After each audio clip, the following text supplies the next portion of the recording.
other information.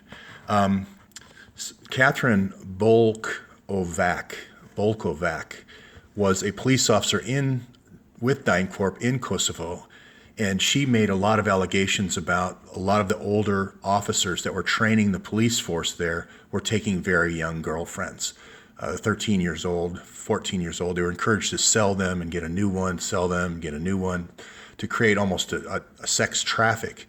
So there's been several books written about it. Everyone's probably heard of Flint Chambers when he was with Dyncorp in Afghanistan with the lap dances. Hillary Clinton seemed to be very interested in that email. And the movie Whistleblower was made about it. Several articles have been written in different major magazines talking about this repeating pattern of Dyncorp getting in trouble. I don't know if this is related or not, but here's a prisoner in Warren County, Ohio, saying that she went in, she turned herself in. I think she was on some kind of drug charge. She said she needed her epilepsy medication. For some reason, she was put naked on the floor, laying on a garbage bag, and she was raped by two deputies at the insistence of another third big deputy. So almost being forced into, these two deputies were almost forced into raping this girl. Again, I just see patterns, and I just ask questions. Lots of people writing about it, lots of movies being made about it, so I just ask the questions. So I came across Bob Mosier, and for those folks who don't know, I don't know how to say this. It's almost like Fauquier County, like an entendre on another bad word in the English language. But here's his resume, and what's interesting about his resume, this is a rural county, just right outside of Washington, D.C., just to the west. As a matter of fact, a lot of the folks, like if this was Washington, D.C., this would be Fauquier County, not too far away. But a lot of folks take their kids from the Washington, D.C. area out to Fauquier County to go to the roller rink, or they go to the farm, day sort of thing. There's lots of weird messages as far as those social media, like lots of things to touch out here at, the Boy Scouts Day, But anyway, I won't go into that right now. But check out the roller rink that's closing. It's kind of interesting. Those attractions tend to close when these investigations start. But anyway, I noticed that on his resume, it looked like he still was working for the Department of Defense. It said to present here. This is the first page of his resume. The second page of his resume is he worked for the Department of State. Third page of resume, he's worked for the Department of Defense.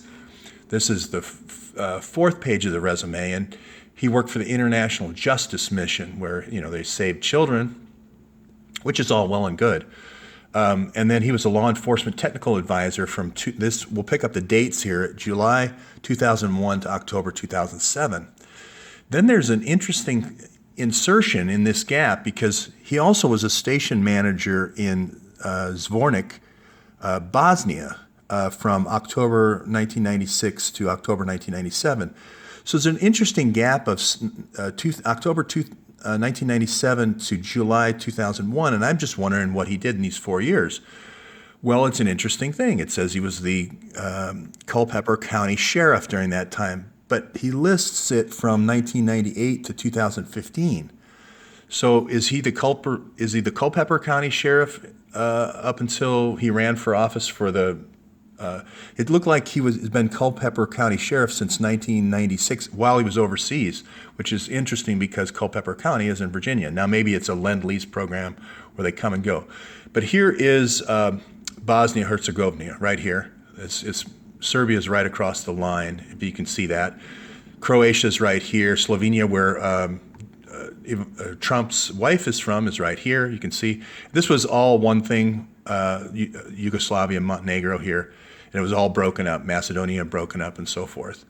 So here's Bosnia, and here's Zvornik right here, and right across the river is Mila Zornik, which is the Serbian town. And funny enough, that's where that gal on the Balkovic says a lot of this stuff happened. So I'm just asking the question. I'm just asking the question today if Bob Mosier knows Catherine Bolkovac. So that's my first question. Then the next thing I wanted to talk about was the Sheriff Lopi, remember. Now, you in the news, the dam burst yesterday, so in the county just to the south of him. This is Siskiyou County, and I believe the Oroville Dam is down here somewhere, so I'm sure he's busy right now with his 240 officers helping out there, which I thank him very much for. But he also did this Weed Wars series. Weed Country was called, the Chronicles and so forth.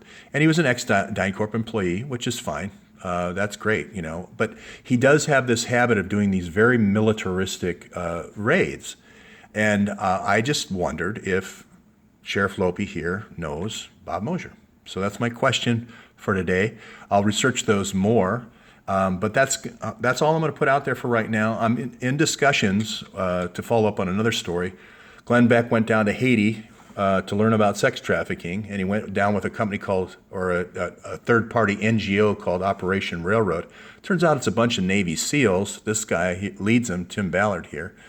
And they had a bust where they busted these folks here at this Calico Beach Club. And so I've been in conversation with this guy right here, Vince Pate, and got some good information about that for my next show.